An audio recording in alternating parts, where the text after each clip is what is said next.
Like we mentioned at the top, he's a shade over 6'4". He's got a wingspan that's a little bit narrow, but his arm measured over 34 inches. He weighs, about 290 pounds.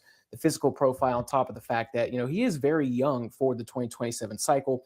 He has experience at both tackle spots. He's played along the defensive line. So, man, this is a guy, before you even get to the tape, you have that profile. But I think I get most excited just about the way that he operates in space. Watching him expand his sets, kind of just expand space. He suffocates pass rushers along the edge, when they're trying to get up the arc and really kind of challenge his speed and put his speed to the test. But he's a very balanced and coordinated athlete as well, which is, those are must-haves at that position along the offensive line, to be able to kind of have, quick feet, a good base, everything that works in unison.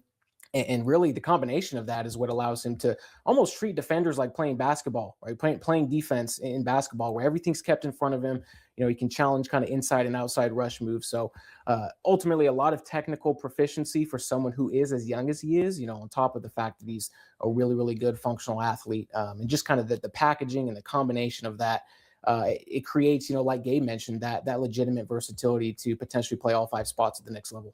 Yeah, I think it has to start at the top, right? With Joshua Dobson and Davion Jones, right? Wednesday, Thursday, Friday, 3 straight days. They are on a heater. We'll see if they can, rack up a fourth tomorrow in honor of the 4th of July. But I think it has to start at the top with those two guys that you mentioned, with Joshua Dobson and Davion Jones, who are going to be teammates at Huff High School next year in North Carolina. Dobson being a 6-foot corner with a 96 speed score.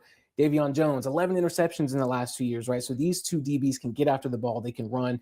And now you add in Nate Carson, who is now, their 4th highest ranked commit. So John Archer is their 3rd ranked, so they're adding some trench play on top of this really talented group of skill players that they have. Nate Carson, he's now their 5th offensive line commit.